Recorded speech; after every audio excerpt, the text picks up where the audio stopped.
সিলেটে হিজবুত তাওহীদের উদ্যোগে তৌহিদ ভিত্তিক আধুনিক রাষ্ট্র গঠনে আমাদের করণীয় শীর্ষক মতবিনিময় সভা অনুষ্ঠিত হয়েছে।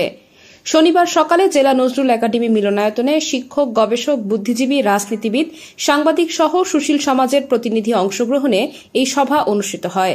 হিজবুত তাওহীদের সিলেট জেলা সভাপতি আবু তাহের ভূঁইয়ার সভাপতিত্বে অনুষ্ঠানে প্রধান অতিথি হিসেবে উপস্থিত ছিলেন সংগঠনের সিলেট বিভাগীয় সভাপতি মোহাম্মদ আলী হোসেন। তিনি বলেন, বর্তমান সমাজ ও রাষ্ট্র ব্যবস্থা চরম অন্যায়, দুর্নীতি ও মানবিক মূল্যবোধহীনতায় জর্জরিত। এর কার্যকর সমাধান একমাত্র ইসলামী আদর্শের মধ্যেই নিহিত। ইসলাম শুধু ব্যক্তিজীবনের দিক নির্দেশনা নয়, রাষ্ট্র পরিচালনার জন্য একটি পূর্ণাঙ্গ ব্যবস্থা প্রদান করেছে।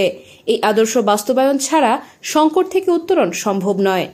তিনি আরও বলেন, আমাদের এই সংগ্রাম রাজনৈতিক বা দলীয় নয়, বরং এটি একটি চেতনাগত লড়াই।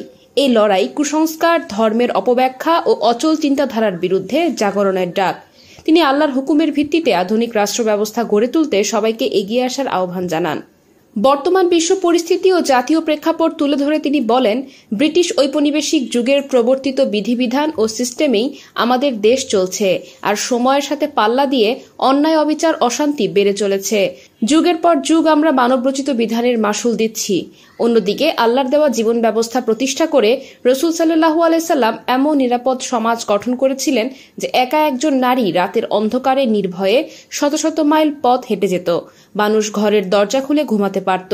স্বর্ণের দোকান খোলা রেখে দোকানদার মসজিদে যেত। আদালতে মাসের পর মাস অপরাধ সংক্রান্ত মামলা আসত না।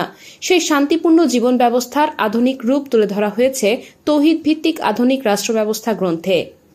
সভায় আরও উপস্থিত ছিলেন প্রধান শিক্ষক শফিকুর রহমান, হিজবুত তাওহীদের বিভাগীয় স্বাস্থ্য সম্পাদক মিনহাজুল আবেদিন, হিজবুত তাওহীদের সিলেট জেলা সাধারণ সম্পাদক শেখ সেলিম উদ্দিন আহমেদ, সিলাম পদ্মলোচন বহুমুখী উচ্চ বিদ্যালয়ের প্রধান শিক্ষক জয়নাল আবেদিন, মোহাম্মদপুর সরকারি প্রাথমিক বিদ্যালয়ের সহকারী শিক্ষক শেখ সেলিম উদ্দিন আহমেদ, হবিগঞ্জ জেলা হিজবুত তাওহীদের সভাপতি advocate M A Abdul Muttalib, Moulvibazar জেলা সভাপতি খয়রুল ইসলাম, সুনামগঞ্জ জেলা সভাপতি মোহাম্মদ জাকির হোসেন প্রমুখ।